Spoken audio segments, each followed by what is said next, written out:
What's going on, nation? Today I'm going to demonstrate for you guys how to perform a landmine chest press, which is a great exercise if you want to emphasize a bit more upper chest and middle chest during your chest workouts. But before we get started, if you haven't turned on video notifications yet, be sure to click that bell, and if you want more exercise tips and motivation, make sure you follow me on Instagram. Now let's get started with the movement.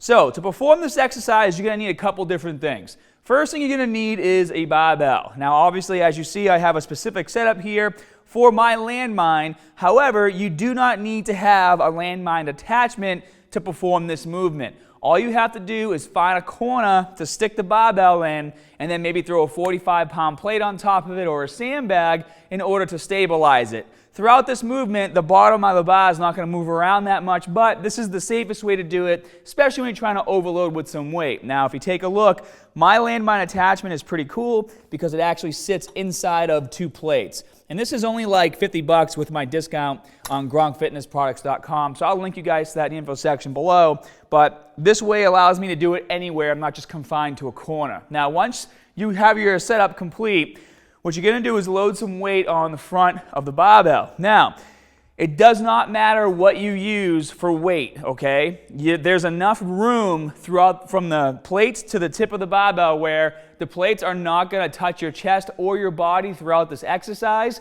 So don't think you have to load this up with 25s. Using 45s is just as good. So once you get your plates loaded, you're going to lift the barbell up and you're going to hold the top of the barbell like this and have it down to your chest like that. This is the starting position. Now, a few other things you're going to notice. Number one, I'm not standing straight up like this. I'm actually leaning forward a bit. This is going to help with stabilization, and it's also going to help with emphasizing more of the upper chest. Number two, as I do this movement, my feet are going to stay shoulder width apart. I'm going to flex my glutes, and I'm also going to keep my core flexed as I do my reps. This is going to help me with stabilization. Once into position, you're going to press it up as high as you can, and you're going to hold it here for a second, squeeze your chest as hard as you can, still keep your core tight, and then return back to the starting position and repeat this movement for reps.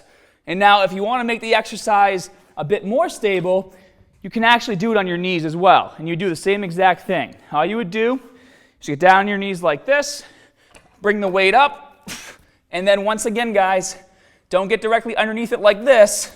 I want you to move back a little so you can lean forward just a tiny bit, flex that core, flex those glutes, press over your head, and then bring it back down. And this is how you do the landmine chest press.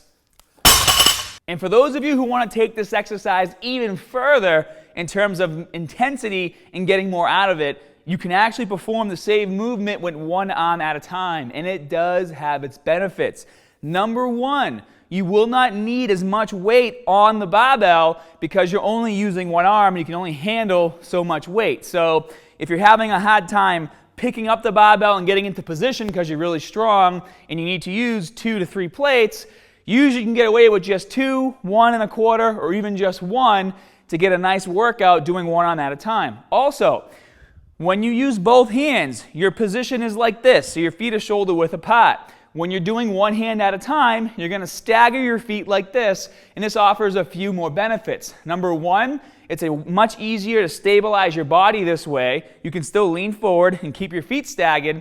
And number two, you're going to get some trunk rotation or core rotation, which means that when you go from up here to down here, instead of stopping like this, you can come back a bit and really feel that stretch through your chest as you come back. Then once you get to the bottom, you can push to the top, and you can even, instead of being stuck in this one position, you can come up and bring it in and squeeze that chest as hard as you can, almost similar to the feeling you get when you do a cable fly and you're squeezing their pecs together. So that's a way to take this, to the next level. And if you want to apply this to my cheat and recover method of training, you can do that as well. And the way you would do it, once again, guys, cheat and recover consists of 8 cheat reps followed by 8 recover reps. But you can do it on this exercise without even having to lower the weight. And the way I would do it is like this. I would pick it up, pick which hand you want to start with. So I'm going to start with my left hand, stagger my position. I'm going to come back, explosively push up, squeeze my chest, control on the way down, use momentum, explosively push up. I'm going to complete 8 cheat reps with my left arm. Then I'm going to go to the right, change my stance, and then complete 8 cheat reps with my right arm, just like this, all the way down, control, push. And then once you finish 8 cheat reps on both sides, bring your hands together like this, and then focus on those 8 recover reps, really flexing and squeezing your chest, controlling the eccentric and concentric portion of the movement. So what's great about that is if you're doing the cheat and recover method in your training, you won't even really have to adjust the weight because you're overloading so much with one arm at a time, but then when you put your hands together, it's almost like the weight is perfect for those recover reps. So if I were to add this into my chest routine, I wouldn't do it first. Always stick to your compound movements, so like your dumbbell, flat bench, incline bench, decline bench, and I would do it after you do at least 2 of those exercises. Yeah, I'm getting out of breath doing this. It's an intense exercise. So, as you can see, I am bringing back the how-tos. There are some exercises I want to add to my how-to playlist, and if you haven't seen those yet, make sure you come over here and you click both of them. I probably have about 200 to 300 how-to videos for every exercise you can possibly think of in the gym. And as on a side note, guys, Blue Shorts 2.0.